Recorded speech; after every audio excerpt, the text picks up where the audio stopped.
Support for Iowa Catholic Radio and Making It Personal is provided by Sarah Vocations Ministry. Learn more at joinserra.org. Making It Personal with Bishop William Johnson on Iowa Catholic Radio and iowacatholicradio.com. Welcome to Making It Personal with Bishop Johnson. I'm Jean Till, and on today's show, we're visiting with Professor James Madden, Professor of Philosophy at Benedictine College.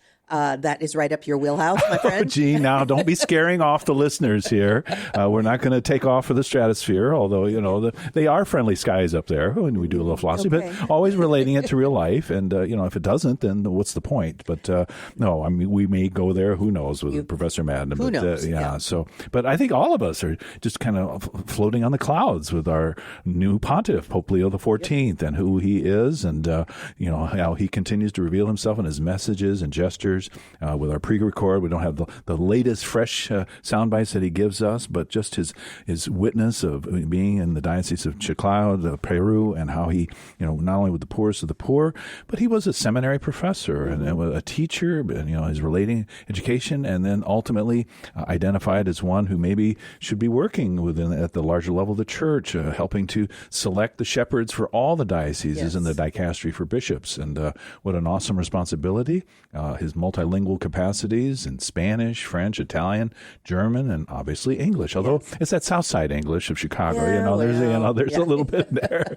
No, I imagine that too has been moderated. But you know, so proud of someone from the Midwest and what he brings to that moderate perspective, honoring the legacy of Pope Francis as he did in his first words to us from the Loggia. But you know, he'll create his own imprint and leave that for us also. But you know how. There must be a very fine-grained understanding, his finger on the pulse of all the Church Universal, the various dioceses, you know, because we are solicited for a perspective of what are the needs of this particular local church, and what, as we discern who should be their shepherd, what kind of qualities would we be looking for in the here and now, you know, to bring the gospel to bear and to incarnate that, the good shepherd in that very vivid way. So, just a remarkable thing that we can, you know, kind of kick ourselves. This is really, really what the Holy Spirit had in store. And you know, was the Holy Spirit fluttering around there by the chimney on the Sistine Chapel? I mean, those three seagulls that capture. It's not like an eagle nest watch, but but they were certainly watching us. I mean, you know, they're just their heads are twisting and turning like, you know, you can just imagine the memes. You know, when is the smoke coming? Yeah. Come on, yeah. I don't know where you get those tickets to be up there, but you know, those were good seats. Yeah, so the papal visitor's office. So, but you know, I bet there's a lot of Googling going on of what is the charisms of the Augustinian order, and what did Pope Leo XIII have to say, and getting some of that background of who Leo XIV is, because if we don't know that. You know, we don't know why he might have chosen Leo XIV as his name. So it's an exciting time to learn. And one who leaned into modernity, had an appropriate critique of it, but at the same time that the church must lean forward, and even the depiction of that. And so the social question, how, you know, the new things that were unfolding, and now in 2025, what are the new things that the adequate and beautiful response of the gospel to our human condition in that situation. So we look forward to being with local churches in these next few days, this coming weekend and beyond. Again, another confirmation mass at St. Anthony. They had so many candidates that we had to kind of split into two. That's a first for that parish. Congratulations, Father Michael Amadeo. We'll be at St. Joseph and St. Ambrose with our homies at St. Ambrose Cathedral on Saturday afternoon. Sunday, we'll be at St. Teresa here in Des Moines, and then we'll be heading on this coming Wednesday, St. Patrick in Messina. So, you know, it's always a little different. You know, we get the smaller, tighter group. Sometimes the candidates have built up a core trust with each other, and the conversation just flows. Sometimes more than with the large parishes where you have 90 confirmandi, and that will be there. So the small group models are key. And as we continue to discern what is the appropriate age for confirmation, kind of not trying to stir fear and trembling among the faithful who might be listening, but the task force has submitted their recommendation to me. So please pray for me in that discernment of where would we keep the confirmation as is? Would we move it to an earlier point? And if so, how much earlier? Knowing that the challenge to continue to provide robust accompaniment and formation of all ages, including our young people. Well, Bishop, we're going to take a quick break, and when we return, we'll be visiting with Professor James Madden, Professor of Philosophy at Benedictine College. You're listening to Making It Personal with Bishop Johnson on the Iowa Catholic Radio Network and the Spirit Catholic Radio Network.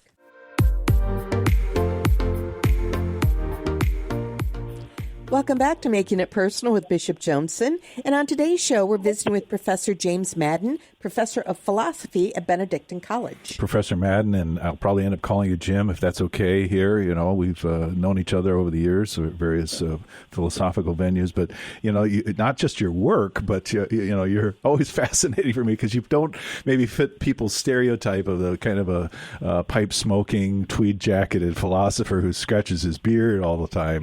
You know, that you know, robust family with your wife, 6 children, and a jiu-jitsu competitor. I understand you're going to go back into it here soon. Yeah, I get that a lot.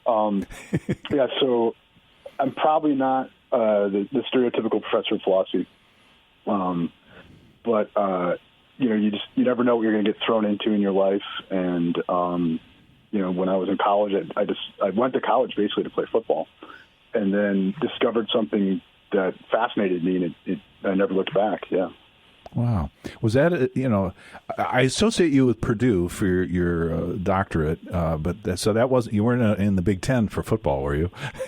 No. I played at a little school in Wisconsin, St. Norbert. Oh, wonderful. Yeah. Yeah. Oh, tremendous. And then, yeah, that's where I finished my bachelor's degree. And then I did my master's at Kent State in Ohio, and my PhD was at Purdue. Okay, yeah. And were you Catholic at the time, or was that a development in your life? Yeah, I was raised Catholic, you know, and yeah, so I would think of myself as a cradle Catholic. Yeah. Okay, all right. But you know, your philosophical work cuts across so many traditions and things, and we do, before we proceed much further, just want to acknowledge your son, who is service to our country as a Marine, concluding his stint in the Marines. Was he posted in harm's way anywhere? No, he has spent almost his entire enlistment in Hawaii. You know, that's too bad. Yeah, too bad, poor guy. Yeah, like yeah. So he got a really good billet for his job. He's an air traffic controller he's worked in Hawaii for almost the entire Marine career. So wonderful. That's a pretty good deal. Yeah. Did you get out to visit him at any point? We did not. I'm kind of kicking myself that we didn't. It was just the things with the other children were always complicating factors of when we would both go out there and, you know, leave them to run the show here. Yeah, wonderful. Yeah. Well, you know, not only you formerly an educator, your wife, I believe, a clinical psychologist. Is that correct? Yeah, my wife has a PhD in organizational psychology. We met at Purdue. That's where she was working on her doctorate. And after she was home with our kids for a number of years, went back and got a master's of marriage and family planning. Marriage and family therapy. Mm-hmm. And now she has her own clinic here in Atchison, where she works full time. Yeah. Tremendous. So in homeschooling, the kids for a good chunk of that, wow, what they're getting, both education and the psychological, you know, for their development and everything else. So was it a kind of a laboratory at times? Yeah. So I always say that our children, I don't know if it's a virtue or a vice, but they were raised by a psychologist and a philosopher of mind, right? So they had a strange household they grew up in. So far, you know, I think everyone's turning out pretty well. Beautiful. Well, that's good. We wish them well and flourishing. Philosophy of mind, that very term mind, and yet, you know, that could be a very kind of atheistic approach to things, or bracketing at least considerations of that. But, you know, in some of your work, the word soul appears, including some of your most recent podcasts, as you think about this cutting-edge topic of artificial intelligence and how human beings might be able to perform, but the whole human experience is something that is qualitatively unique. Right. Yeah.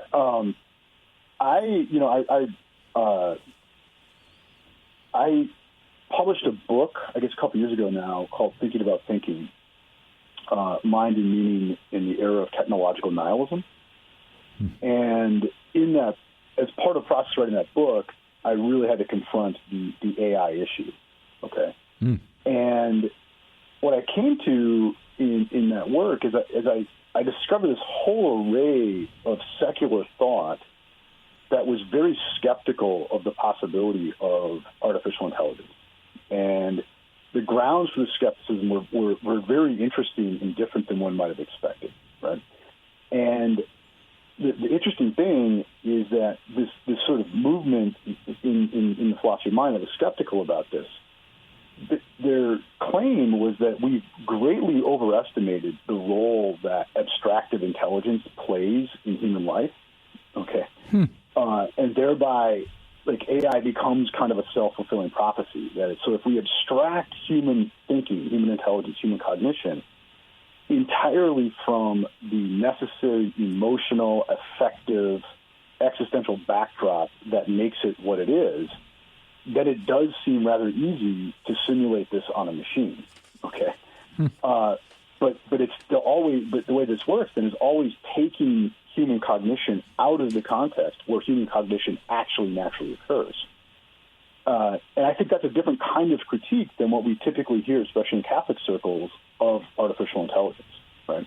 And I do think it's probably the most important critique that could be made. You know, I've been citing, and I was privileged to give a commencement address a couple Saturdays ago at Loras College, but, citing Bishop Eric Barden's, and he's relating the communication between Werner Heisenberg and Albert Einstein, and they're talking about, the beauty of the mathematical forms and how nature is disclosing itself, and that, and it could be very theoretical, but at one point he says, you must have felt this way too, to be stirred by the beauty of it all. And so here, even at this very erudite level, you must feel this way, and that this is then this sense of communing in what is, and how that moves us, a sense of wonder. One more time, Bishop, sorry. And that this stirs us with a sense of wonder. And so that you're talking about with embodiment. And, even in your most recent podcast, you're talking about this whole idea of being born, and with the horizon of the awareness that our time on earth is contingent and not enduring. Our mortality, then, this gives us a horizon that shapes all that we're about in the here and now. Exactly. Yeah, the way I like to think about it now, or the way I feel I'm compelled to think about it, is what makes human cognition distinctive is a special kind of vulnerability that human cognition has compared to other animals or even machines, and that we are acutely aware that we were born and that we're going to die. And that experience of the dependence of natality, of childhood, of the contingencies therein, right, and also the fact that we know our time is finite, and that we know that this imposes certain tasks on us as human beings. This colors everything human beings do, and I don't think anyone has any sense of what it would be like to simulate that background concern for a machine. Okay, and I'm not going to say as a matter of computer science this is impossible. I'm saying I don't think anyone has a clue what it even means to do that. And until something like that can be spoken to, whatever machines are doing, it's not what human beings do. A famous quip from a philosopher I admire quite a bit, a guy named John Hogland, says the trouble with computers is that they just don't give a damn.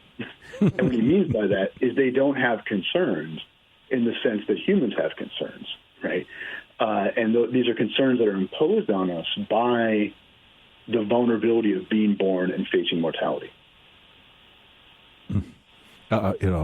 Without those concerns, then, morality, shame, things, praise, affirmation of honor, virtue, trust.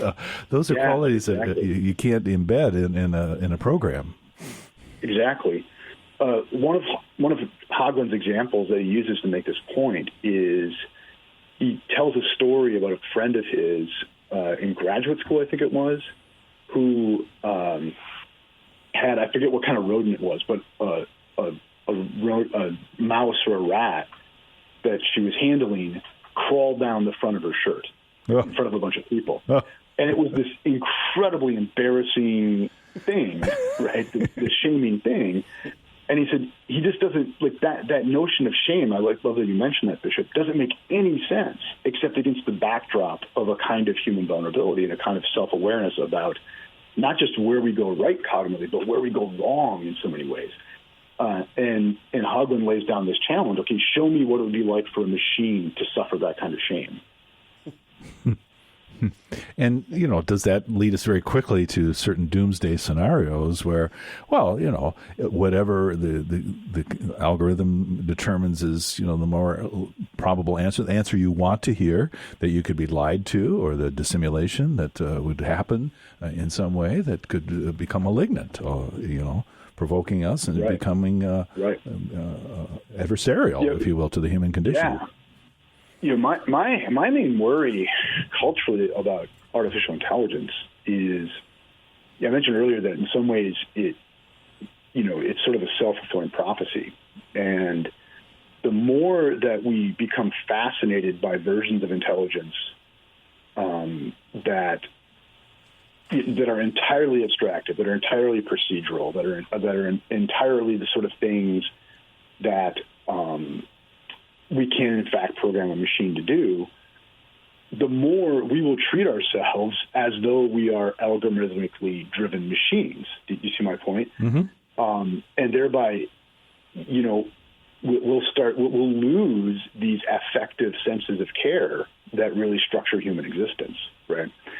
And so for me, the worry about artificial intelligence isn't, however plausible or implausible these scenarios might be, that, we're going to let loose robots that are going to take over the world, or that we're going to run out of work to do or something like that. I mean, those may well be important concerns. But my main worry is that the more we see ourselves in terms that we're learning from the proposal of AI, the more that will become a self-fulfilling prophecy, and we will, in effect, dehumanize ourselves because that's the model by which we think of ourselves. If I may, Bishop, Absolutely. you look at what's happened in the last 20 years with just the gaming and how my kids played it a little bit and now my grandkids played a lot, how much that has just changed their thought process. And I think, okay, now we're looking at these chat GBTs and I don't want to write a memo. Here's the 5 things I want to say, and voila, it's a brilliant memo. Well, 20 years from now, are we not even going to think and say, just go with it, AI, and make us sound good? And that scares me because we're not thinking then, as to Professor Madden's point. Yeah. We're not thinking about this. And that it might speak the words that mimic the sentiment of condolence or empathy for a loss that one suffered, but there is no true felt solidarity or compassion. There's no sympathy. Yeah. It's just, how do I say this? Oh, that sounds good. Yeah. Yeah. Mm-hmm. That's scary. Yeah, I think what happens in a lot of ways, as we start to think of ourselves under these sorts of models, education increasingly just becomes the movement of uninterpreted code from one place to another. Where someone puts a slide up on a screen, people write that down, right? They come back, they reproduce that, and that becomes the extent of it, right? And if that's what education is, then certainly a machine could do that. Then you might wonder why we would, what's the human role in that at all, right? Mm-hmm. And yet, what you obviously delight in, what makes your day as a classroom teacher is that spontaneous thing that none of us, even though we prepared, that the question evokes something, and then suddenly we're together gazing, contemplating, considering something that has broken in on us, and there's wonder in that and appreciation. Yeah. I mean, Antiqua et Nova makes mention of this, a quote that I think tracks very well. We must break the idea of education, which holds that education means filling one's head with ideas. That's the way we educate automatons, cerebral minds, not people. Educating is taking a risk in the tension between the mind, the heart, and the hands. What a wonderful statement on that front. Let me pose a question, and we're approaching 1 minute here before the break, so this might have to carry over. I'll try to make the question succinct. So if I'm correct, psychologically, the psychologist theorist Alfred Adler said birth order really is determinative for a lot of our take on the world and our way of interacting and engaging. So, that's kind of situated. You have 6 children. Is part of who they are shaped by those relationships, older, younger, and all that's there. So is that programmatic, or is this kind of capturing this embodiment, or is there a little bit of both in that? Yeah, I mean, I wouldn't weigh in on the direct empirical issue of whether or not birth order is significantly determinative, though anecdotally I think there's something to it. But I do think the conditions of the family, the conditions of the relationship among the siblings, right? The process through which one is raised and through which one achieves a kind of self-consciousness, I think we have every reason to believe that forever flavors one's cognition, right? And again, that is built out of the humans are strange, and that unlike almost every other animal, we need this extended childhood, right? Amen. Well, I set you up, and now I'm going to put the pause button on you here. So, Dr. Madden, thank you. We're going to take a quick break, and when we come back, we'll continue our conversation with Professor James Madden, Professor of Philosophy at Benedictine College. You're listening to Making It Personal with Bishop Joensen on the Iowa Catholic Radio Network and the Spirit Catholic Radio Network. Welcome back to Making It Personal with Bishop Joensen. So we were kind of talking about birth order, and you say that there's something to that, and then I cut you off, Professor Madden. Sure. I mean, I think there's probably something to that, but I think the more important point is this notion that humans are, to a very high degree, always embedded in these contexts, like what we went through in our childhood, right? Like what we went through in our rearing by our parents, et cetera, et cetera. And it's because humans are distinctive in that we're the animal where our main advantage in dealing with the world is cultural. Okay. We don't have a shell. We don't have claws. We don't have really powerful muscles compared to other animals. What we have is we have language and we're smart. Okay. But that all requires culture in order for us to utilize those things. And that's why we're always tied to a childhood, right? We have to become acculturated. We have to go through a process to be able to use the tools that we've been endowed with, which is very different from other animals, okay? And once again, in thinking of what's different from a human and a machine, I think that's really decisive, is that humans as cultural beings have to go through a process to sort of come online, as it were, which is far different from a machine that is simply programmed up front with whatever it needs to do. Does that make sense? Mm-hmm. Mm-hmm. Right. Wonderful. Yeah. And once again, it comes back to that, like what may be distinctive about humans is both a kind of power we have, but that power only comes with the expense of a kind of vulnerability, right? Which is our dependence on our childhood. Mm. So then is apathy then a kind of cancellation, a kind of pathos of what should be happening in the culture? And I love that definition of John Paul II, of culture is the realm of the human as such, that's where our humanity is evident, that we give rise to that in the culture. But, apathy is a deflection from this, an arresting of this caring dimension that should be ingredient to us? Yeah, I think I can agree with that. I think because what is apathy? It's a loss of concern, right? And what is it to be human, or at least what is an integral part of being human, is to have a certain type of concern. And culture is there to address that concern and to provide us means for dealing with it. Yeah. Wonderful. In our last minute and a half ago, as a philosopher, you talk about the horizon of mortality, and mortality is the initial point of this. Somebody that I'm fond of, Fabrice Ajad, kind of engages the topic of the resurrection, the various appearances of Jesus. But he says that the impossibility of giving life to oneself. It's impossible to raise oneself from the dead as to give birth to oneself. But consenting to being born is more fundamental and more difficult, basically, than consenting to resurrection. It's a resurrection that makes birth seem to us not in vain. Do we have to believe in a life beyond death? You know, Robert Spaimon says the humans are a creature who always have a future. Is that necessary for us to care? So I don't know that is necessary for us to care, right? I think what's required for care is ultimately a sense of finitude. Okay. That you're turning this around in a way, and now we only have 30 seconds. So yeah, but in that way, though, that's not to say that our concerns can't reach beyond the finite, right? But I think the beginnings of concern do begin with an admission of our finitude. Let's let that be, no pun intended, the last word. As it were, yeah. Well, this has been another edition of Making It Personal with Bishop Joensen. Thanks to our guest and to all of our listeners throughout the Midwest, or wherever you may be listening, to the Iowa Catholic Radio Network and the Spirit Catholic Radio Network. You can hear Making It Personal with Bishop William Joensen every week on Iowa Catholic Radio and iowacatholicradio.com. Support for Iowa Catholic Radio and Making It Personal is provided by Sarah Vocations Ministry. Learn more at joinserra.org.